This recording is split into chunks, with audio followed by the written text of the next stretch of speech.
Assalamualaikum warahmatullahi wabarakatuh. Baiklah, perkenalkan, nama saya Muhammad Rifa Irais, NPM 21125354. Di sini saya akan menyampaikan materi saya, yaitu tentang tujuan pendidikan. Tujuan pendidikan menurut Al-Quran adalah istilah, yaitu tujuan atau sasaran atau maksud. Di dalam bahasa Arab dinyatakan bahwa tujuan ini bermakna ghayat atau ahdaf atau maqasid. Sedangkan dalam bahasa Inggrisnya itu dinyatakan dengan kalimat goal atau purpose atau objective aim.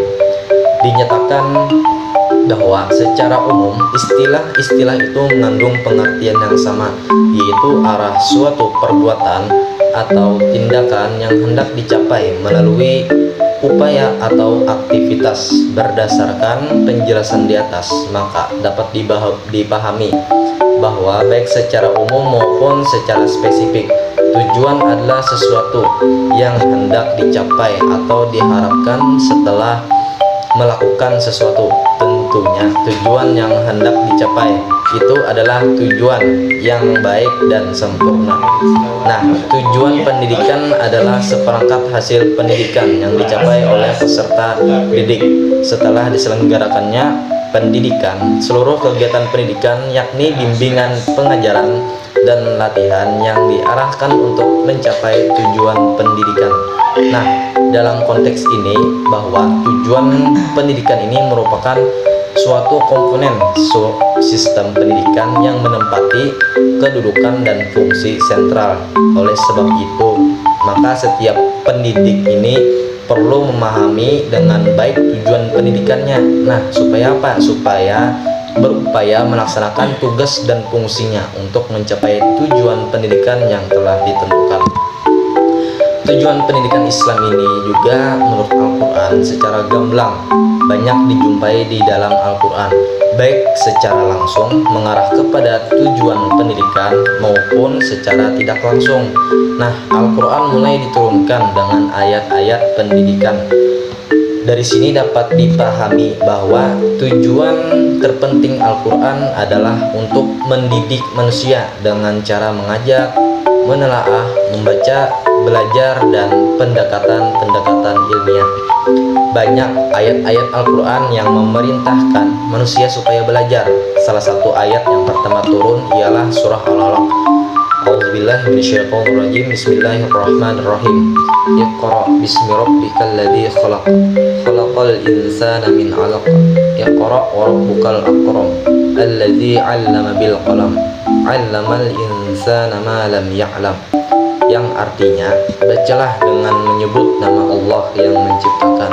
Dia telah menciptakan manusia dari segumpal darah.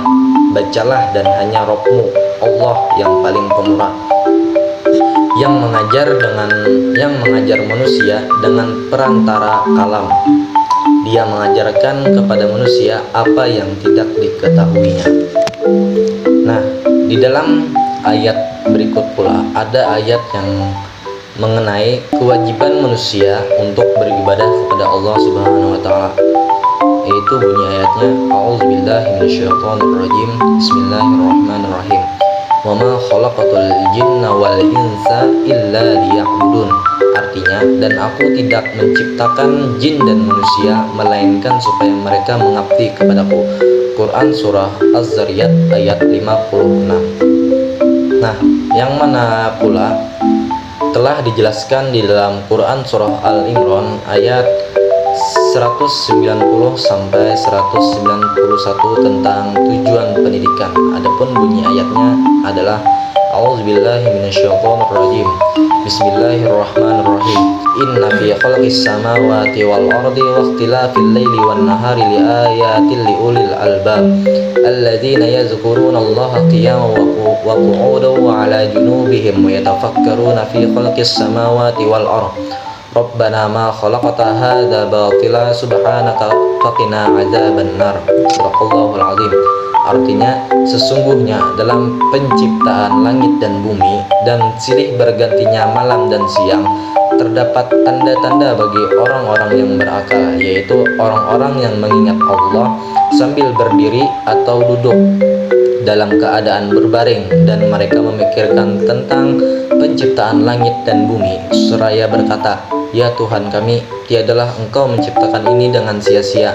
Maha suci Engkau, Maha peliharalah kami dari siksa neraka."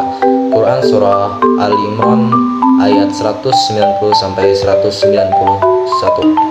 Nah, dalam Quran Surah Al-Imran tadi saya perdapati di dalam tafsir Al-Azhar bahwa konsep pendidik dan peserta didik dalam surah Al-Imran ayat 190 sampai 191 yaitu menjelaskan tentang manusia yang diperintahkan untuk mendekatkan diri kepada Allah adalah dengan membaca dan merenungkan alam, langit dan bumi.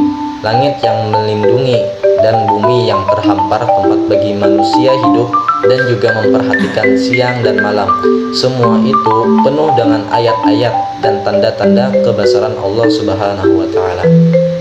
Mungkin cukup sampai di sini materi yang telah saya sampaikan. Semoga bermanfaat. Jika ada salah kata dari saya mohon dimaafkan. Wassalamualaikum warahmatullahi wabarakatuh.